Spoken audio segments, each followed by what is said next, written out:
most of you guys know me as Katerina. That works well enough for today. I also go by Hey You with the Hair, or Hey Nice Crown. That will also come up, I promise. So, I don't know if this is right enough for you to scan the QR code, but if you want the QR code, just let me know. It's pretty simple. If you decide that you like this presentation and want some of the other ones that I give at conventions and things like that, feel free to grab them. Everything's on that QR code link thing. We'll go back to it after this lovely projector warms up. So yeah, we're here to learn about the secrets of self-publishing, yes? Yes. Right. I'm so glad you all talked to me. That's the best way to be. Okay, so self-publishing is kind of like you got this lovely wool ball of yarn, okay? And then you handed it to your 3 newborn kittens. And then you walked away from it for a year. And then you came back and realized that you actually needed that yarn. And it's not always a pretty sight. There are lots of different things going on, and somehow you have to find one end that you can use to kind of untangle the whole thing. We've got product design, and author platform, and advertising, and reviews, and websites, and sales, and covers, and all of these things that are kind of floating around. So what we're going to do today is kind of break it down into a system that you can follow in kind of an iterative, cyclical process, instead of saying, wait, where do I start? In this case, we're going to start with branding, because that's a piece that self-published authors quite often are like, I don't have to deal with that yet. Only then they find out that they really, really do. So that's kind of where we're starting for today. We're going to start with building a home on the web. That includes your website, your newsletter, and your reader magnet. And if you don't know what those are, that's okay, we'll get to it. Book and cover design, that's what most people think of when you're like, oh, it's time for self-publishing. That's only a quarter of this.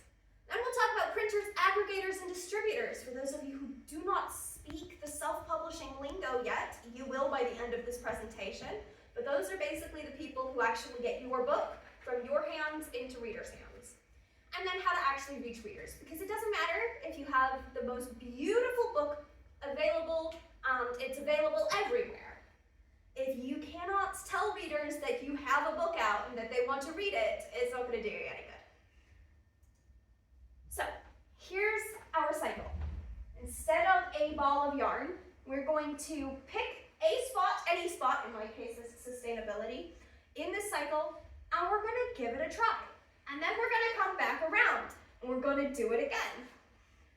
Self-publishing, when you're ready to start, it can be very scary, because what if I do it wrong, right? Like, there are so many badly self-published books out there, and the last thing you want to do is be one of those, right? But the fact is, you have to start somewhere. So give it a go, pick a spot to start, and just go. We're going to start with sustainability. Product is what most people think of as self-publishing, the book. Distribution, getting it into the hands of readers. Exposure, actually finding readers to hand it to. So, there's a lot going on here. We're starting with branding and branding colors, and down in the bottom corner you can see my first try and then the images that I'm currently running with. This actually comes with a story. So, I'm a brand new self-published author, kind of drowning in research and going, I need a website, yes, I will website. And I find this lovely design of a website that I really like, and okay, its main color might be yellow, but it looks really good. So I move along the publishing process, and then I just find out that I need like those little favicon images at the top of the website. Like, I need to make one of those. What do I put there? I don't know, but the colors that the website uses are yellows and grays, so I'm just going to put something together real quick and throw it up there and move on. And then I found out that, oh, you need a little thing on the spine of your book. And you might want a name if you're going to be doing this for a long time. You might not want to be under your own name, because what if you decide to work in multiple genres with multiple audiences, and now you need multiple pen names, and now it's a bit of a pain, so an overarching name would be nice.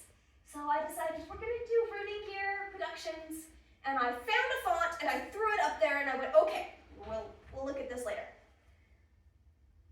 And then later came, now the problem, you've noticed that I mentioned yellow, right? I like most colors. Yellow is not one of them. Don't ask me why, I cannot give you a solid reason, but of all of the rainbow of colors, I just don't really like yellow, and so I was kind of flinching every time I looked at my branding images and going, oh wow, that is really not me, but it looks okay, so I'm just gonna deal with it. So I went through and I found something that I did like, in a font that's readable, you know? I worked with some graphic design friends of mine. We kind of went back and forth, refined it all out, and that's what we ended up with.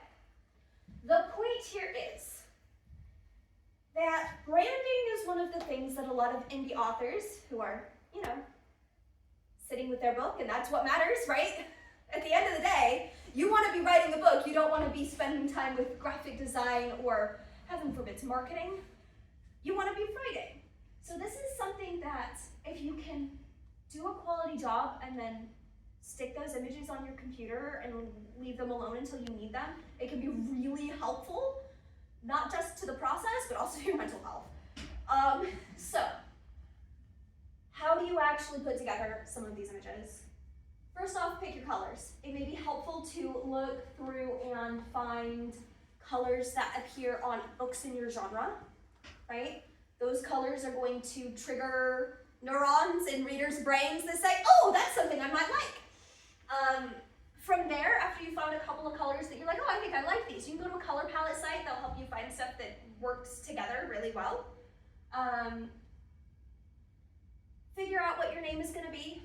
It's totally okay, especially if you like writing in one specific niche space, to just use your name. I went with K.A. Exel for a while.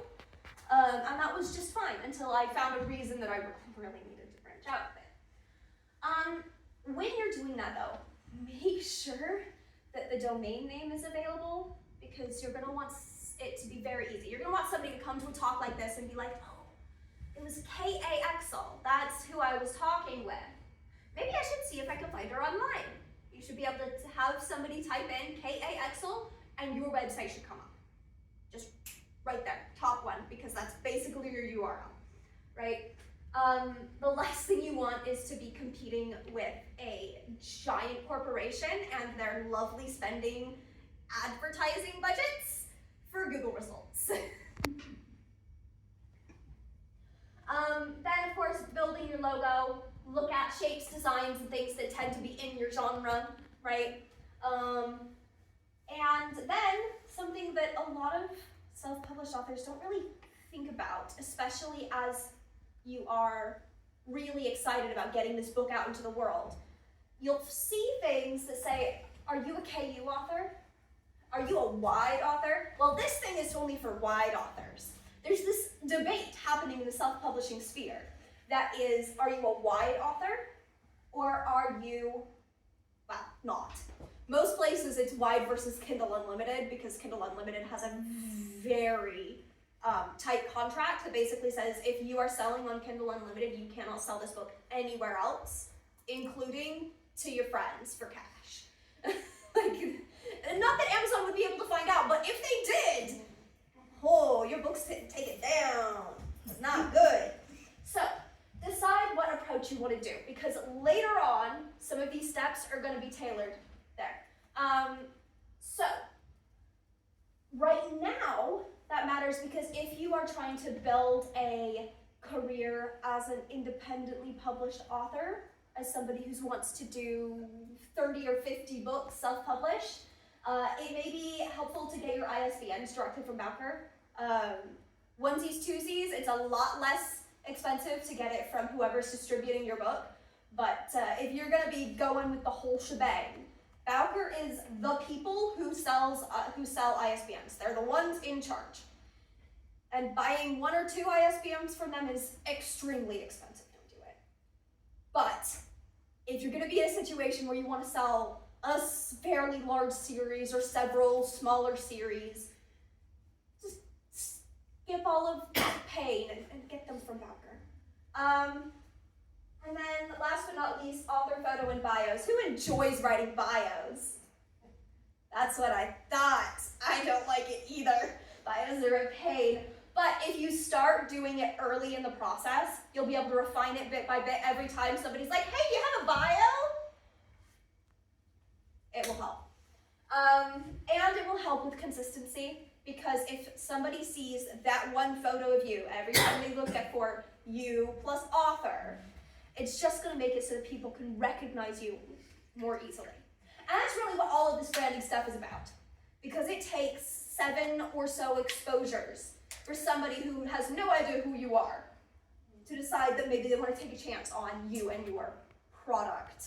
I know it's not just your book, it's not just your baby anymore, and it's a product, and that's painful, but you need to have this set of imagery so people know when they've seen you 7 times. Not intellectually, this is all happening in deeper levels of the brain, but you get what I'm saying. So, you've got all of those lovely things, so it's time to do an internet home again. Something that, yes? Sorry, what's Wide and KU? Oh, thank you. KU is Kindle Unlimited, specifically the Amazon subscription, right? So you pay Amazon every month and you can read any of their Kindle Unlimited books for free. And then the authors that you're reading from get paid by a page that you read and not because you picked up the book. So that's kind of how Kindle Unlimited works. Wide is I've decided not to enclose myself in any one specific contract with any one specific marketplace so that I can sell whenever and to whomever I would like. Far more complicated a process. Kindle Unlimited has its downsides, but it is easy. It is simple and you do not have to worry about anything. And you can use the sales pitch. Do you want to read my book? If you have Kindle Unlimited, it's free. You don't even have to give me any money. So, pros and cons there. But yeah, thank you. What if they don't want to give Amazon any money? Then you go wide. That's yeah. If we're talking personal preferences, that's where I tend to sit, is on the wide and anti-Amazon side. Good, because But screw Amazon. They're yeah. ruining the Rings of Power, they're ruining the Lord of the Rings and James Bond. Yeah, honestly, the thing about indie authors is your biggest selling point is you are not big, you are not a corporation, this money is going to you and not to somebody else, and you don't have these lovely and honestly sometimes helpful, but in other ways kind of constraining filters that you have to get through before you can tell your story, right? You don't have somebody else saying, oh, I don't think enough people would want to read this story, so we won't publish it unless you change X, Y, Z, right? Not all publishers are like that. Traditional publishing varies widely, and I am not in any way saying don't do traditional publishing. That is way not what I'm saying. But if you're going indie, you might as well play to your strengths. So I didn't know. So I know I don't know. But so like if you wanted to publish on Unlimited, you don't have to have a publisher first. You can just approach them directly. Yep. And It's then, all online. Oh, Super easy. okay. Takes about 15 minutes as long as you don't read through the entire contract. And with Amazon, read through the entire contract. Read through the entire contract. You know people who've done that then. Oh, yeah, Is absolutely. it you know, like presumably it's more profitable if you self-publish. It could be potentially. It could be. It could be if you can get a distribution. Yeah. So let's talk about those numbers breakdowns, right? Because we're all here in the let's talk about the product, not necessarily the craft of writing it. So when you are working with a distributor or an aggregator, we're just the middleman who actually hands your book to the reader, right? They can take up to 30% of your royalties. Compare that to traditional publishing where you're not just sharing with your publisher, but also probably your agent in exchange for those lovely higher royalties that everybody loves. Or not higher royalties, higher advance that everybody loves. So if you're working through somebody like that, but if you're selling direct, like for example from your own website, if you buy my book on my kaxel.com or on rootinggear.com, I get 98% of what you've handed me, you know, depending on specific price points and their weird credit card things, but in general, you know. So in that case, you would have the stuff that's available, it was available on your website, but do you have then the same stuff or through a distributor as well? So me personally, I distribute through an aggregator named Draft2 Digital. Distributor distributes to one marketplace, like for example, Amazon, or Barnes & Noble, or Apple Books. Those are all marketplaces, right? An aggregator shoves your book into multiple marketplaces, okay? So I'm working with an aggregator, so my book can be found basically anywhere that sells books. But I also sell direct because that aggregator doesn't have a contract that ties me into exclusivity with them. So that's really the core of the wide versus, well, KU argument right there is, are you tied to one specific thing, or can you do all of them if you choose? Which is why it's wide. So yeah, I don't know if that answers your question. It's a very good answer. Okay. I didn't understand that at all. Wonderful. So, websites. And yes, please, if you have questions, just ask me right then, because I come from a very ADHD household, and saying, hold your questions to the end really means don't ask me any questions. That's not what we're here for. So, websites. Who wants to know why you have to have a website and why it's a hack? Yes? Cool. So, everybody remembers what happened with Twitter? Yeah? It's longer ago now than it feels like it was yesterday. I was just watching this whole social media program implode and be taken over by the right-wingers. I can talk. But at the end of the day, when you connect with people across social media or really any platform, that information that you're using to connect with them is owned by somebody who's not you, right? So if somebody follows you on Facebook, you can contact them through Facebook. But if they decide that for whatever reason they don't want to be on Facebook anymore, you can't contact them anymore. Doesn't matter if they still love your books, you still can't talk to them. Or maybe the algorithm shifts and decides that maybe it doesn't like what you're posting, and so it's not going to show what you're posting to everybody who wants to see what you post, right? So much of our online interaction is based in algorithms right now, and your website and your newsletter is a way to control the contact information so that no matter what happens, you can still talk to the readers who want to buy your books. And at its core, that's what a website's for. You're going to want all of the same branding images so that it looks like you, so they don't worry about that they're being scammed. You are going to want ways to get them to join your newsletter, because that can be hard. Everybody loves all of the emails in the world, right? Yeah. So that's what your website is about. And there are a lot of things online that say, well, if you're going to do a website, you have to do it this way, or you have to do it that way. I would say, here's what a website needs. Your author photo and your bio. You've already put that together. An email sign-up form, and we'll talk about kind of how to do that and the tools you can use to do that. I'm currently on MailerLite. I don't recommend MailChimp, but MailerLite's been working just fine for me. There are 1,000 other ones that work well. You need a way to make them sign up. That's called a reader magnet, and we'll talk about what makes a good reader magnet in a second. You need your indie branding so that they know that they're actually looking at you and not some person with your name. And then if you are a wide author, you need a way for them to buy your book on your website, because the numbers don't lie, and that's a whole lot more efficient for you. Point everybody to your website, and then you don't have to give an aggregator their percentage, because they are not the one who brought the reader in. That was you. So those are the basics. These slides are all available. I know there's a lot of information on here. You can download it directly. You don't have to write all this down.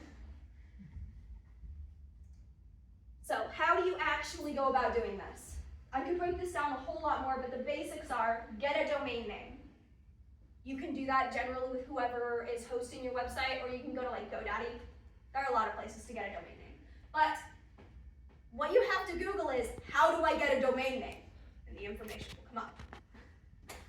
Set up a professional email using that domain name. Hooray!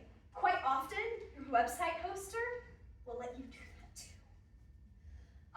Use that professional email when you're signing up for your mailing list provider. That's like MailerLite.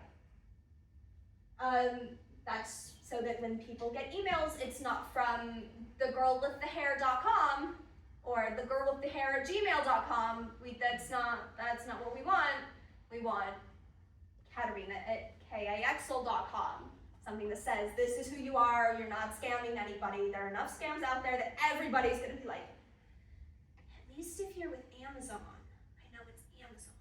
I might not like it, but I know you're not scamming me. Probably. So. Do they address you by name? Me? When they Yeah. email me? Yeah. They tend to. Good, then it's not a scam. Because quick word of advice: if something from like a major corporation sends something to you and they don't add your name, it's probably a scam. Yeah. If you have a contact form on your website and they don't fill in the subject line, 98% of the time, scam. My mum learned that the hard way. Yeah. There are so many scams out there. It's so painful. When in doubt, ignore it. That's all I can say on that one. Set up an account with something like PayHip. PayHip's nice because it doesn't require a subscription up front. It's very simple to set up, and it does take like 2 to 3% out of every transaction, which is annoying until you're making enough that it makes sense for you to move over to subscription model. So things like that. But look through people who will host your websites. I just put PayUp on there because I've actually used them and it worked well for me. There are 1,000 other people out there. You'll hear ads for like Shopify. Those are fantastic. Shopify's good if you have some capital to invest up front. If you're looking for an easy, fast, free way to do this from the beginning, PayUp's a good one. And then you have to design your website with all of the stuff that we had on the previous slide that you already have because you started from sustainability. Woo! So, reader magnets. Who has ever exchanged their email address for a goodie online? Yeah? Yep. It's effective. It's effective, especially if it's something that the readers actually want. But the number one thing about reader magnets is don't betray your readers' trust. Actually, that's probably the number one thing about self-publishing in general. The reason that a lot of self-published books get a bad name is because they betrayed their readers' trust. We don't want to do that. That's bad. So, things that make good reader magnets, things that start building that relationship with your reader. An exclusive short story or standalone novella, character art. If you like voice acting and want to record yourself reading a chapter or short story, that always goes over well. An extra chapter maybe. But especially if you're doing an extra chapter, make sure it's something that your reader can understand without having first bought something from you. Intellectually, what you want to do is trick them into buying something from you. But it's not really tricking. You want to build a relationship with them so that they want to buy something from you. And the moment you start trying to trick them, you've betrayed the reader's trust and they do not want to hear another word from you. So, don't make it difficult to understand. Don't make it hard to get to after they sign up. Have any of you done that? You know, you've given your email address and then it's like, well, go here to do this and go there to do that. And you're like, I just gave my email address and I'm not even going to get the thing that I wanted. Now I just regret life and I'm never going to this website ever again. Yeah, don't do that. Don't do anything that'll betray them. You're an indie author. Your strength is the relationship you build between you and the reader. A lot of trad authors don't have that same opportunity because they've got an intermediary between them and the reader. So take advantage of that. And if you decide to go trad, you can still do this. In fact, please do. It's a really good idea.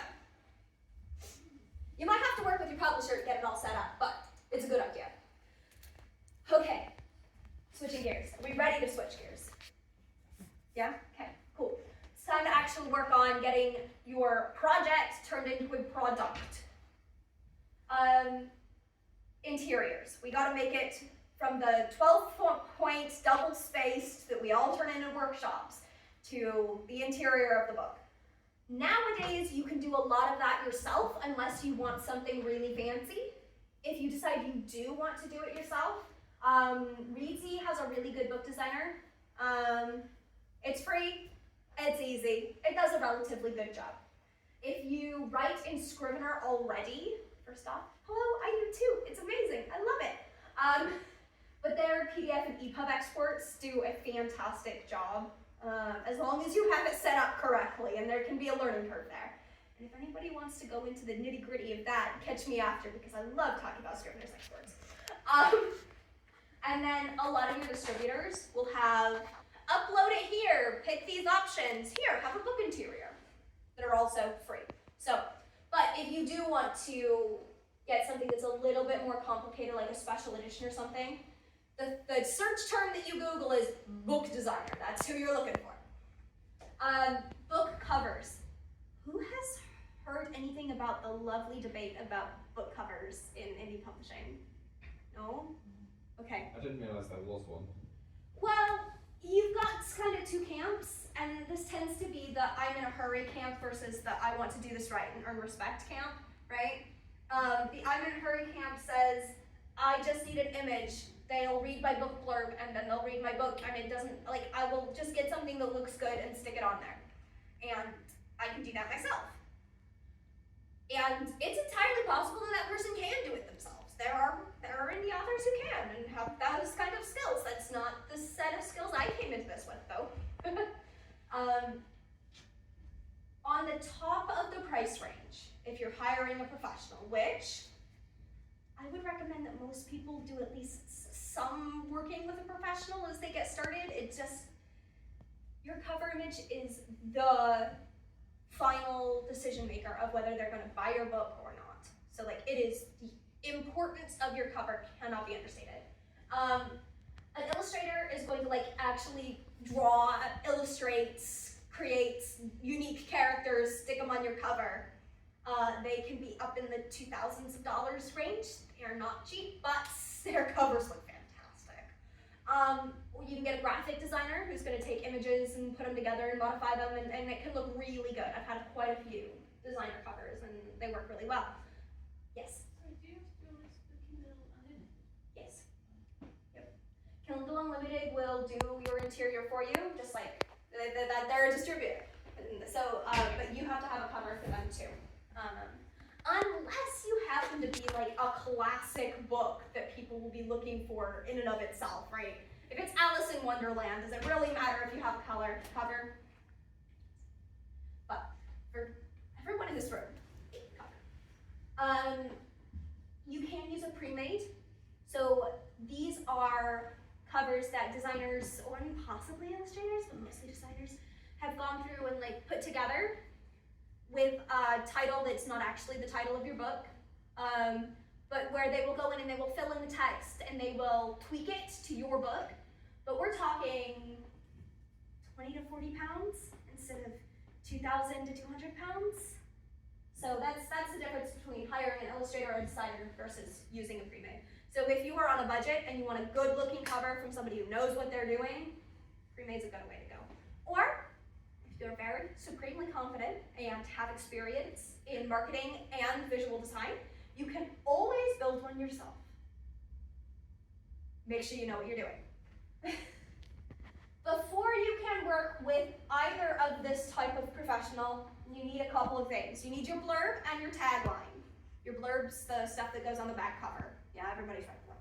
Your tagline is the one-liner, zing, read my blurb because the tagline looked good, right? Key genre indicators. You're a self-published author. That means that you're working with professionals, but also professionals don't always know your audience as well as you do. So it's your responsibility to make sure that this cover is going to attract the right kind of readers, and that means knowing what your genre looks like so you can say yes or no to the cover. It's essential. It's a good thing to know where you're going with your ISBN, how you're getting it, and if you're working with a cover designer, they need it before they can finish your cover. You need your author bio and your photo. So if you've already put together, that's why we started with sustainability, and any of your indie branding that's going on the cover. Indie branding, how does that go on my cover? I'm so glad you asked. So, this is something that I mocked up myself. This is probably not going to be my final cover. This was me messing around on Canva. I think it does an okay job, but this is mostly here for the illustrative purposes, okay? We can see the little hexagon down at the bottom. That's where Tor or Bayan or Ace Penguin or Penguin Random House. Oh my gosh, I can't believe I got that one wrong. Is it just Penguin, or is it now Penguin Random House? It's now Penguin Random House. You'll see books on the shelf that say Penguin, but that's because they were printed a while ago. There's so many imprints nowadays. And so many that are just combining. It's crazy. Anyway, you've seen these layouts before, but just so that you know where those things that you've already put together would go on your cover. This is the sort of thing that you see your whole life, but when you're told, hey, you've got to do this, you're just like, wait, where does everything go? You can see the author info, the larger logo, the smaller logo, the tagline up top, the blurb in the middle. Woo! And then, once you have your mock-up, once you've worked with your artist and they say, okay, this is what I'm thinking we're giving you, it's time to double check. Because again, the cover is one of the most important pieces of marketing you are ever going to have for your book. So, make sure it looks professional. You could be paying buku bucks and it could still not look professional. It's your job to double check, okay? Make sure that your book communicates your genre. Make sure that it appeals to readers of your genre. Make sure that it looks good. People don't tend to buy ugly books. Make sure that it stands out when you put it on a shelf next to other books in your genre, but that it does so in a not off-putting way that still appeals to readers in your genre. Can you see why this is so hard? And then make sure that it's attracting the right readers, okay? I am going to have you imagine something real quick, okay? Has everybody here played like the hot and cold game where somebody hides an object or something in that house and tells you, okay, you're getting warmer, you're getting colder? Yeah, okay. Yeah. So, you want to be able to play the hot and cold game with your readers. But if you have a cover that, unbeknownst to you, looks a little bit more like a mystery novel, and you didn't write a mystery novel, then that hot and cold is guiding your reader, the mystery reader, towards your novel. And they're gonna pick it up and be like, wow, this cover looks good. They're gonna look at the back of the blurb and go, I mean, maybe I'll give it a chance. Like, we'll see. And then 2 weeks later, they take it to the charity shop. And they leave you a review online saying, don't buy this book, it's awful. That's a killer right there. I would say don't read your reviews, but who in here would not read their reviews? I have a YouTube channel, I've had 2 comments, I've read those. They've been positive ones, thankfully. Good, hooray. So when you're looking to try to double check some of these things, I would recommend going to the bookstore. Aw, shucks. And finding the shelf that you would want your book to be on. Aw, shucks. And looking at those covers, right? Some of the same things you were doing earlier for your branding. A couple of extra things. Look at timelines. This is something that can be really difficult because I write in science-based. That's where I tend to be. You give me a book cover from the 80s, and I will tell you that that is a book cover from the 80s. It's a fantastic looking cover. It's fine. It's fine. But I don't want that on my book because it's going to tell people it's from the 80s, right? So making sure that these things line up in your messaging, looking at the feelings that cover in your genre evoke, all of these lovely things. So you can come back to this list when it's time for you to actually do the thing. But we're going to move on to distributors, aggregators, and printers. How am I doing on time, by the way? 10 minutes. Oh, hooray! Okay, so we will have time for questions. That's good because I want lots of time for questions.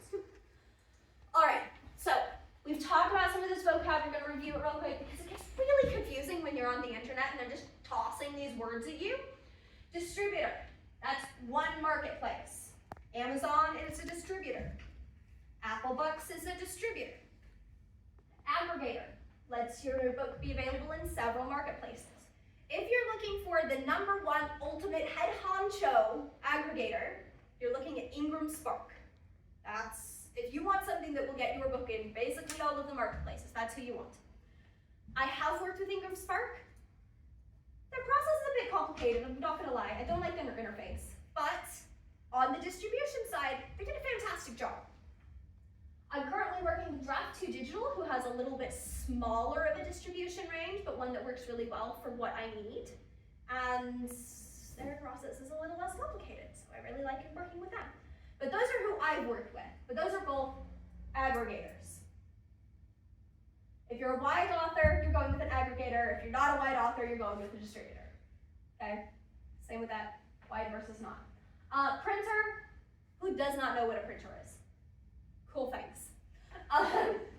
Now, if you want to, one of the biggest challenges if you are a wide author who wants to do direct sales and who is absolutely in love with the physical copies of your books, it's really hard to do because a lot of you are printers that are attached to distributors and aggregators do what's called print on demand. You'll see it abbreviated as POD.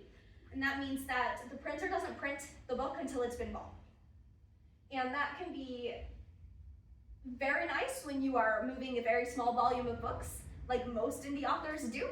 But it makes direct sales really hard. If you are kind of in that niche zone and you're struggling with that, I would recommend taking a look at Book Vault, which is a UK-based company. Hooray! I say this because so much of indie publishing has kind of trickled out of the US. And that might be because I had a US internet connection for most of my life, to be fair. But Book Vault is amazing. They solved that problem and they have really high print quality, so good one to take a look at. Wide books, something that's not exclusive to a single marketplace, the most notorious of those being Unlimited. Thank you. And then, of course, direct sales. It's very helpful, especially if you do direct sales, to funnel everybody to your websites. If you want a tool that helps with that, you might look up Linktree. It's free. It's the link in bio tool. If you spend a lot of time on social media, you'll know what that is. If you don't spend a lot of time on social media, that's totally fine, but you still want to set it up. So, speaking of that, how do we actually connect with readers? Because so far, we've set up processes for these readers to build a relationship with you. We've figured out how to get your book to the readers. We've figured out how to make them want your book. How do we get them to look at it in the first place? I'm gonna go at this a little bit kind of backwards, okay? But the core is, you need to get people to give your book a chance. At the very beginning, that can be really hard because nobody's heard of you. And you gotta catch people's eye about 7 times in order for them to even start thinking about you. So it can be really hard. A couple of things that can tilt the balance in your favor. Is anybody familiar with the concept of ARCs, advanced reader copies? No? Yes? Yeah, if anybody's worked with TradPub, you know this. So ARCs are copies of your book that you've handed out for free to readers who have promised to, in return for having a free copy of your book, review your book so that other people can say, oh, well, I don't know this book, but there are like 10 people on this platform who read it and really liked it, and what they said about it makes it feel like that's something that I would kind of like. You've gotten the reader to give your book a chance. Hooray! You can ask other authors to say nice things about your book. Those can go on descriptions on your website and stuff. If you're publishing a hardcover, quite often that goes on the back while the blurb goes on the inside dust jacket, right? So that's always a good thing to do. You're getting somebody who is an authority that other people look up to recommend your book. Referent authority, we love it. Book launch. Who here has been to a book launch? Thank you. I knew that you were all going to raise your hand because I've been in these rooms with you. Get everybody together to come buy your book so they can tell their friends and say, wow, I went to this event and it was a lot of fun and I bought a book and I really enjoyed it. The goal here is to develop super fans. When I say a person who loves Lord of the Rings, what comes up in your brain? Are they wearing the shirt? In my mind, someone who's a Lord of the Rings super fan would probably be an absolute obsessive, and if you try to take any of their stuff away, they'd be like, my precious!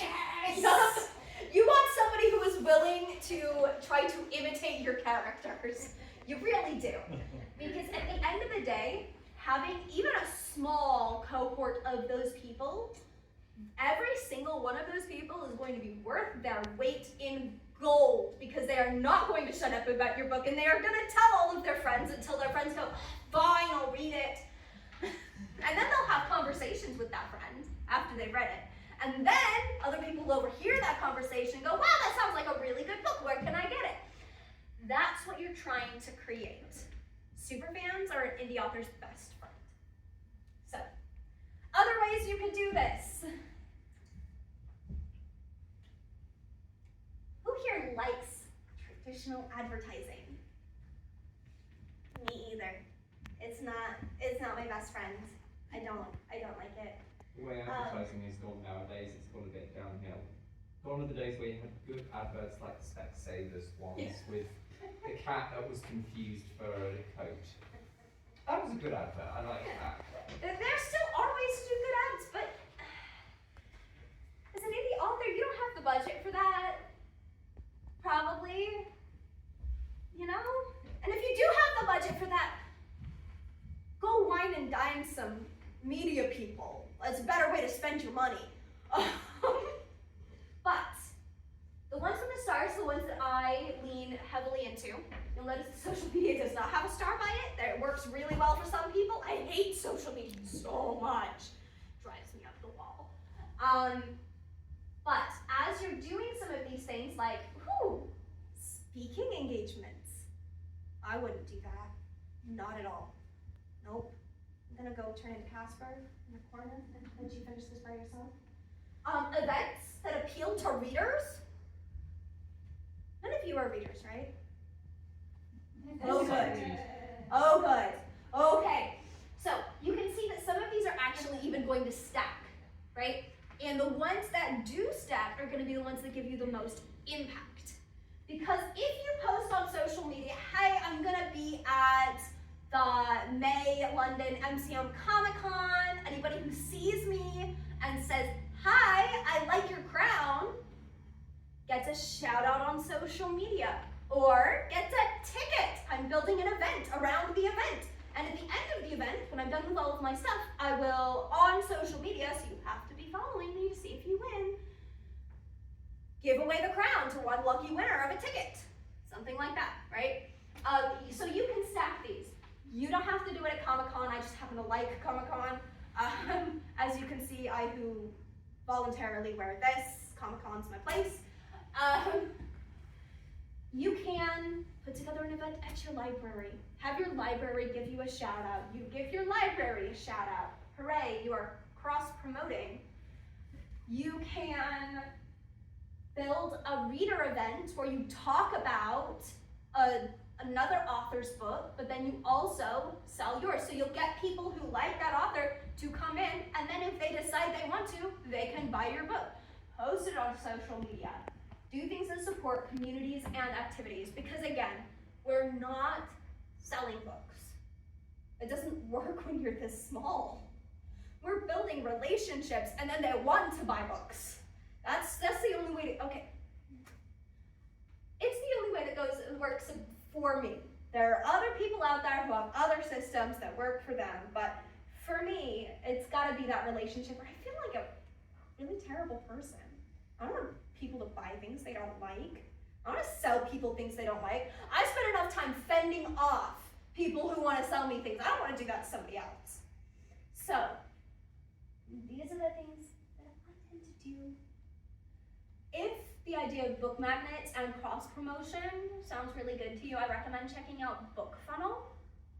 It's basically an email system that sets you up so that you can cross-promote with other authors via reader magnets.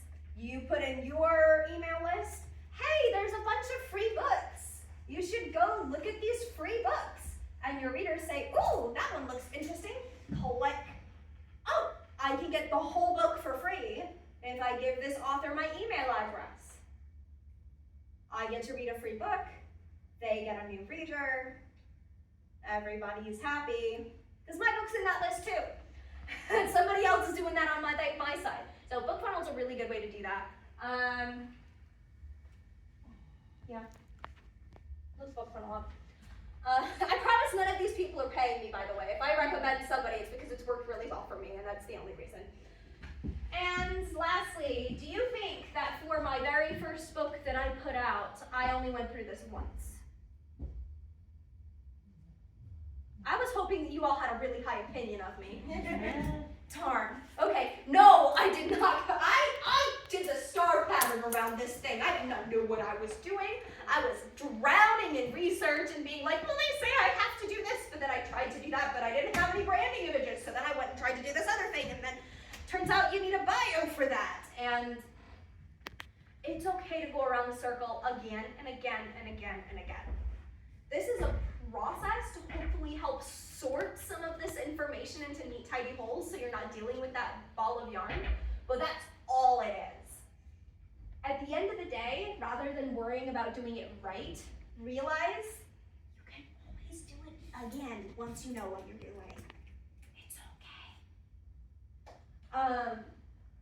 Yeah, so that's what we've got. I hope this has clarified some of this for you. I hope that those of you who are looking to go traditional have found nuggets of information that will help you as you go through that journey as well. And last but not least, I have to promote my stuff.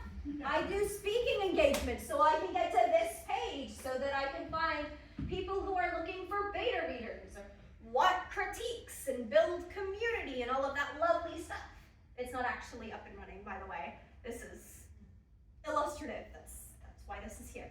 So you can always stick something like this on the back of your presentations if you go my way, because you like to talk to people. And if you're looking for a writers community on Discord, do you all know what Discord is? I tried it out, I got rid of it after a few months. That's fair. Discord is a place that honestly a lot of authors are leveraging to create reader communities. Basically, it's a group chat. It's a group chat with its own app that makes it easy to separate things into topics. It's a lot like Slack. I don't know if you're familiar with that. It's basically Slack for gamers and other nerds and readers. Like Twitch. Kind of, yeah. Like there are definitely Twitch elements to it. I don't ever use those elements, but they're absolutely there. So if anybody wants to join the writers community Discord, I'm certainly not going to stop you. But that's not why this is here. This is to say you can put something like this at the end of your presentations, and it can be very helpful for adding people to newsletters or things like that. So that's where we are. I'm sure there are lots of questions. Let's have a lovely chat. Yes. First of all, I thought that was excellent, Catherine. Thank you so much. I've learned so much. It was brilliant. I'm in a weird position, so I'm not ready to publish. I'm working slowly on getting a collection of short stories up, which is great. But I've just found out I pitched to a museum that I could be their student writer in residence, and they're happy with that. They've searched is brilliant, but they want me to go for Arts Council funding and do it for a longer period than I thought. And suddenly, I'm using my student email address, and I feel like really unprofessional. Right. So, do you think it would? Because I thought, oh, maybe I could get a website, and then I thought, oh no. But do you think that would be a good way of starting? I think that a website is a fantastic way to start. Okay. The thing about a website is it's kind of like a flytrap. And so it doesn't have to be very advanced. It just has to have those basic things on it. Okay. It's there to make so that once you've made contact with people, you can do it again. has a place. It's basically, it's like a mirror view, but in the internet. Like that's all it is. Yeah. And so it can feel really overwhelming. But once you have it, don't tell any readers I said this. Once you have it, you don't have to touch it until something has changed in your life circumstances that means that you have to change it. Like, you don't have to spend your life on it. It's just something that you can send people to. So it's a lot of work up front, but hopefully with the list that I gave you, it's not even as much work. I feel like a lot of the work in setting up a website is that I don't even know what has to be on here part. That's what was overwhelming for me. But yeah, I would say that would be a fantastic idea. Do writers do business cards, or do they Yes, just give? absolutely. Okay. Absolutely. I didn't bring mine today, everybody. Super cheap I through should- Canva. You can Oh, yeah. Canva does Yeah. them automatically. Yeah. Yeah, super cheap. Yeah. Okay, I don't Or know. if you don't have big pockets, I've used like Moo cards. They're nice and small and rectangular, and they can be really high quality. They're just a little bit different. Okay. They're not your big business cards that get folded all the time. Okay, cool. That's so helpful. You put QR code on your business card now, Yeah. so it can link to everything you want people to see. Yeah. It's really It's, easy now. it's super really easy. Yeah, absolutely. Okay, thank you so much. Anybody else? All the knowledge in the world? Time to go to class? No, I to just get more want to say knowledge? thank you. Yeah, of That's course. great, thank you. You sort of answered it, but Yeah. I'm still going to ask it anyway. It's like if most people in this room, I'm going to assume, probably want to get Yeah. published traditionally because it sort of means something I mean, else. there's a lot more prestige. But There yeah. is. And what's the benefit? I mean, I've learned a lot, and it is all useful because you don't want to get scammed by a publisher either, do you? It's true. But you know, at the end of the day, you want to spend more time on the craft and the products, Yeah, don't you? Ultimately, absolutely, absolutely. Like most professions, Yeah. rather than all this, surrounding stuff. Yeah. So what? But you've done that, and I presume you want to get trade published as well. I follow Gail Carragher's model. That's kind of where I want to be. She is the author who sort of created the mainstream steampunk genre. So if you want some really good steampunk, look up Gail Carragher. She started out traditionally published, but her royalties were not bringing in enough. But she had a pretty solid audience. And so she self-published some of her stuff. And so now her publicity comes from the traditional publishing side, but her money comes from the self-publishing side. Because once you have a name that big, and you have this thing set up to funnel people to your website, you make so much more out of a direct sale than you do out of a publisher sale. It's not even funny. So You're so keeping this- so 10-15% of a publisher sale. You're keeping 90, 80 at the least from a direct sale. So if you've got the time and energy doing this, it's not going to lose you anything if you go trade publishing anyway. no. Now I cannot speak for traditional publishers. I cannot speak for agents.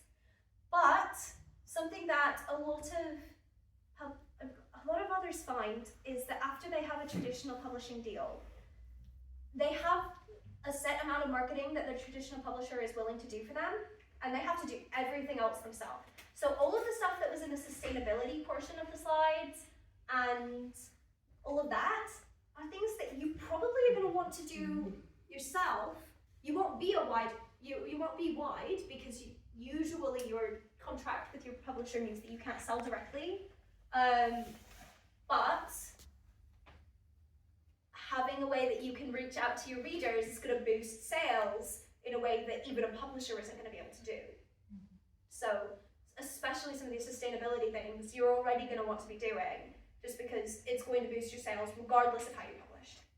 So I totally agree with you. I went to a retreat with lots of recently published authors, greater or lesser extent how well they're doing.